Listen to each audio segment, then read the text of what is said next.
हरे कृष्णा। जय माता रानी। दोस्तों, आपके अपने चैनल धर्म साधना में आपका बहुत बहुत स्वागत है। माँ भगवती दुर्गा की कृपा सदैव आप और आपके समस्त परिवार पर बनी रहे। दोस्तों, आज की वीडियो में मैं आपसे बात करने वाली हूँ रवि पुष्य योग के बारे में। 7 जुलाई 2024 को यानी कि रविवार के दिन पुष्य नक्षत्र है, और जब ऐसा होता है कि पुष्य नक्षत्र और रविवार का संयोग हमें प्राप्त हो तो उसे कहा जाता है रवि पुष्य योग।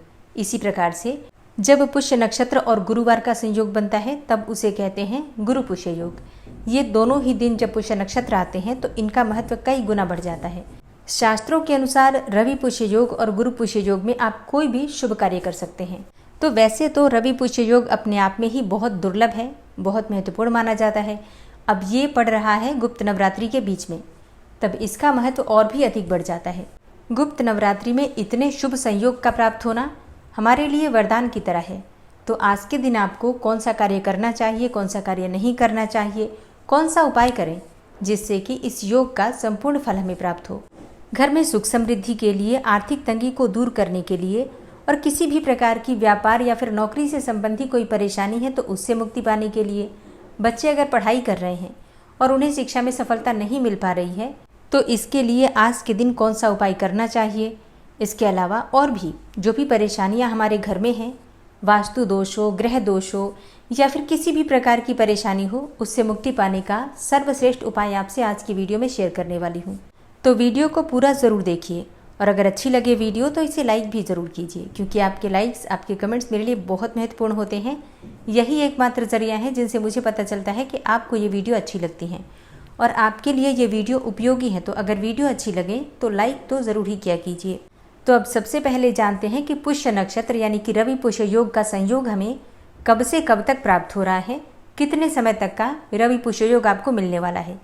देखिए, 7 जुलाई को यानी कि रविवार के दिन कल सुबह 5:51 से और 8 जुलाई को यानी कि सोमवार के दिन सुबह 5:51 तक रवि पुष्य योग का दुर्लभ संयोग हमें प्राप्त हो रहा है। मतलब पूरे 24 घंटे का।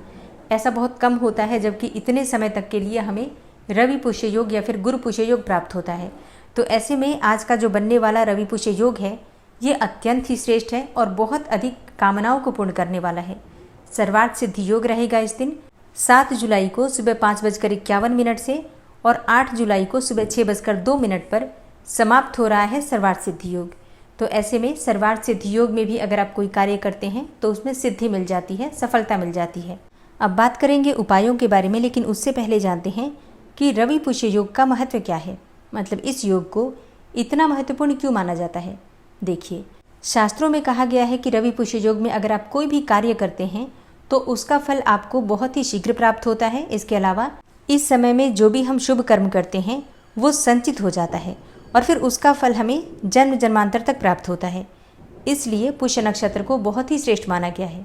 अब पुष्य नक्षत्र पूरे दिन का है। आप क्या कीजिए, सुबह उठ जाइए जल्दी और उठकर गंगा जल मिश्रित जल से आपको स्नान करना है।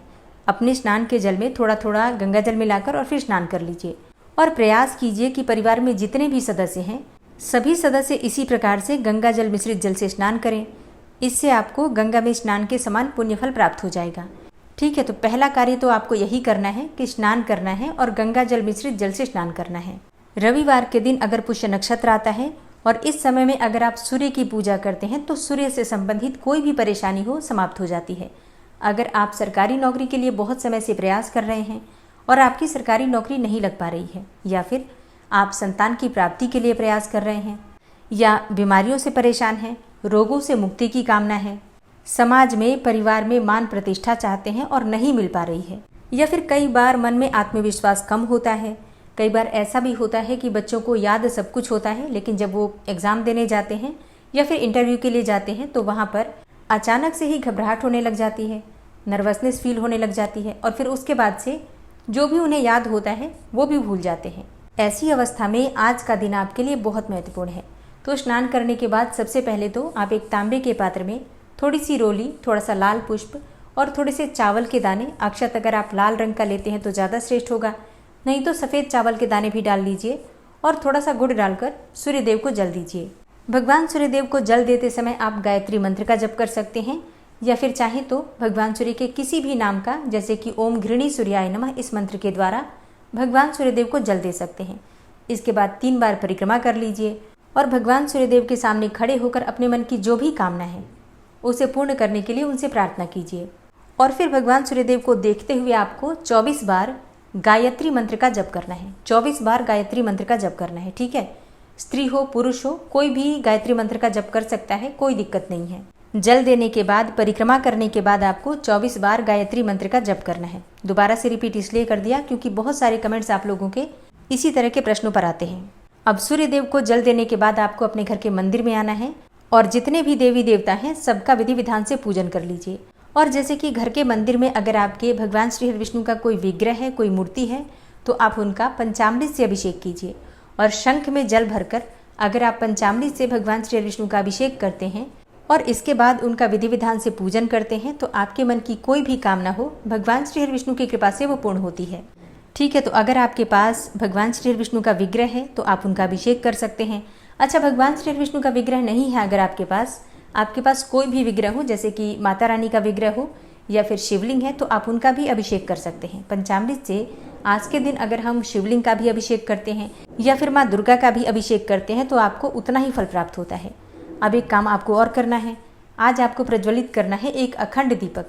अच्छा देखिए, अगर आपने नवरात्रि में अखंड दीपक पहले से ही प्रज्वलित कर रखा है तो ऐसे में आपको अखंड दीपक प्रज्वलित करने की आवश्यकता नहीं है।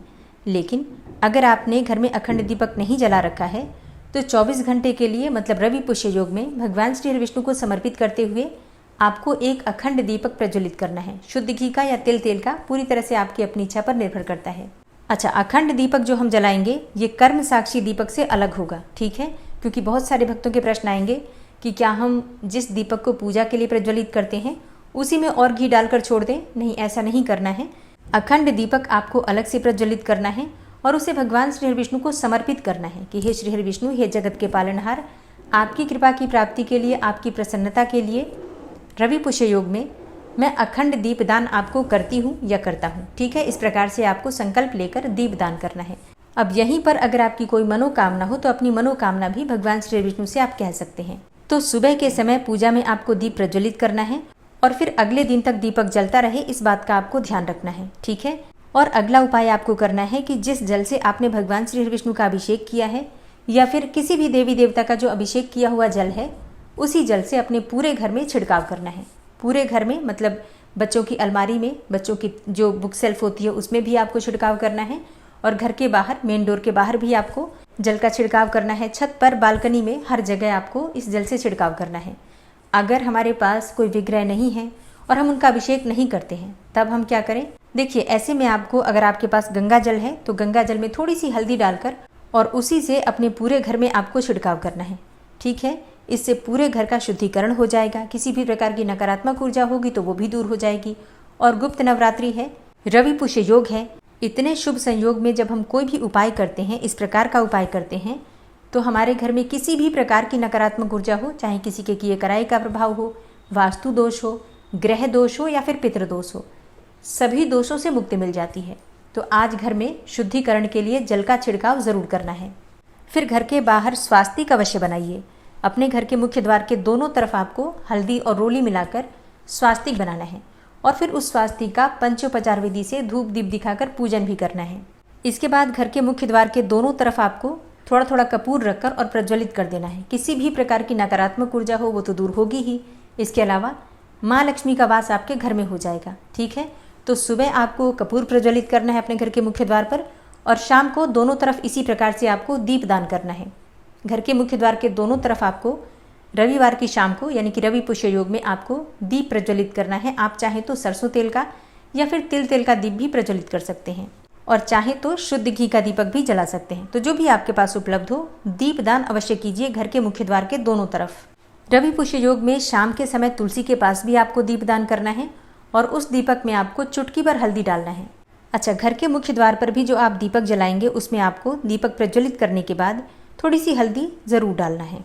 रवि पुष्य योग में गाय को गुड़ और रोटी देने से भी बहुत सारी परेशानियां समाप्त हो जाती हैं, लेकिन रोटी कभी भी सूखी नहीं दी जाती है। तो जब आप रोटी बनाते हैं तो उसमें घी लगाकर और उसी रोटी में गुड़ रखकर और फिर गाय को दीजिए। इससे 33 कोटि देवताओं का आशीर्वाद आपको प्राप्त हो जाता है। तो ये कार्य आपको ज़रूर करना है। तो अब ये तो कुछ ज़रूरी कार्य है जो आपको करना ही है। अब बात करें एक विशेष उपाय की। देखिए, रवि पुष्य योग में जड़ का प्रयोग किया जाता है, पौधे की जड़ का प्रयोग किया जाता है, जो कि श्रेष्ठ प्रयोग माना जाता है। अब जैसे कि हम गुरु पुष्य योग में करते हैं केले की जड़ का उपाय, लेकिन रवि पुष्य योग में केले की जड़ नहीं, बिल्व वृक्ष की जड़ का उपाय करना है। आप सभी जानते हैं कि बिल्व के वृक्ष में माँ लक्ष्मी का वास होता है और भगवान भोलेनाथ को बिल्व का वृक्ष अत्यंत प्रिय है।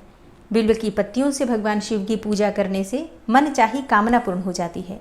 ऐसे में अगर हम बिल्व वृक्ष की जड़ का उपाय करते हैं तो इससे किसी भी प्रकार की आपकी कामना हो पूर्ण हो जाती है, क्योंकि बिल्व वृक्ष की जड़ धारण करने से माणिक्य के समान शुभ फल हमें प्राप्त होता है।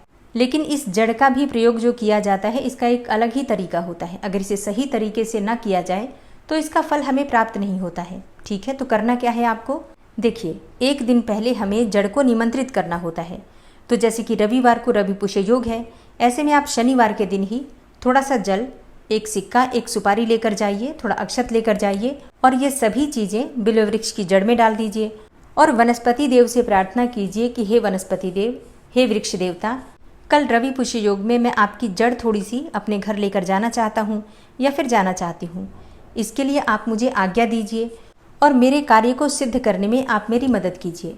अब यहाँ पर एक आपको कार्य करना है। आपकी जो भी कामना है, जिस कामना के लिए आप जड़ लेकर आ रहे हैं, अपनी वो कामना आपको वहीं वृक्ष के नीचे वृक्ष देवता से कहना है। बिल्व वृक्ष एक देव वृक्ष है और देव वृक्षों के नीचे सभी देवी देवताओं का वास होता है। तो जब हम वृक्ष के नीचे बैठकर अपने मन की बात कहते हैं, अपनी प्रार्थना करते हैं, अपनी परेशानियां कहते हैं, तो बहुत जल्दी परेशानियों का समापन हो जाता है और हमारी कोई भी कामना हो, सभी देवी देवताओं के आशीर्वाद से बहुत शीघ्र वो पूर्ण हो जाती है। इसलिए अपने मन की कामना करते हुए वृक्ष देवता को निमंत्रण देकर आपको घर चले आना है। अब जैसे कि बहुत से भक्त ऐसे भी होंगे जो ये वीडियो रवि पुष्य योग में ही देखेंगे, तो उनका प्रश्न आता है कि हमने अभी वीडियो देखा, क्या हम अभी ये उपाय कर सकते हैं? देखिए, अगर आपने संध्या काल से पहले, मतलब रवि पुष्य योग में कल रविवार के दिन भी अगर आपने संध्या काल से पहले ये वीडियो देख लिया है, तब ऐसे में आप ये उपाय कर सकते हैं।